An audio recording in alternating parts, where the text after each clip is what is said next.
સુરેન્દ્રનગર શહેરના ward number 6 નારી શક્તિ વિસ્તારમાં આમ આદમી પાર્ટીના કાર્યકરો અને હોદ્દેદારો દ્વારા એક પ્રતિકાત્મક વિરોધ કાર્યક્રમનું આયોજન કરવામાં આવ્યું છે। આ કાર્યક્રમમાં મુખ્ય વોર્ડ 6 ની સ્થાનિક સમસ્યાઓ જેમાં પાણીની અછત, ગટર નહીં હોવું, બેસિક ઇન્ફ્રાસ્ટ્રક્ચર અછતા અને માર્ગ સ્થિતિ વિશે ગંભીર આક્ષેપો સામે મૂકવામાં આવી રહ્યા છે।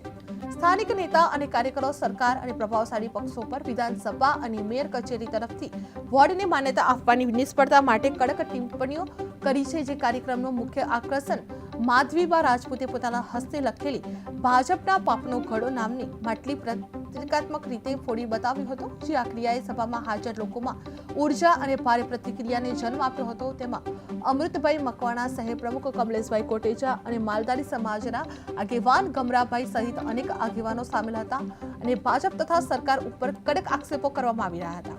આ સમગ્ર વિરોધ કાર્યક્રમમાં પક્ષ વિપક્ષ વચ્ચે વધતા રાજકીય તણાવથી આગામી ચૂંટણી સિઝનમાં શહેરમાં વધુ ચર્ચા અને ગતિશીલતા રહેવાની ધારણા વ્યક્ત કરવામાં આવી રહી છે। જે સુરેન્દ્રનગરમાં આમ આદમી પાર્ટી વિરોધ કાર્યક્રમ યોજવામાં આવ્યો હતો, જેમાં વોર્ડ 6 સમસ્યાઓ અંગે કડક આક્ષેપો મૂકવામાં આવી રહ્યા હતા। જે માધવીબાએ જણાવ્યું હતું કે ભાજપના પાપડો ઘડો ફોડી નાખવામાં આવ્યો છે। જે આગેવાનો દ્વારા સરકાર ઉપર શાબ્દિક પ્રહાર કરવામાં આવી રહ્યા હતા। જે ચૂંટણી પહેલા રાજકીય માહોલ વધુ ગરમાયેલો જોવા મળી રહ્યો હતો।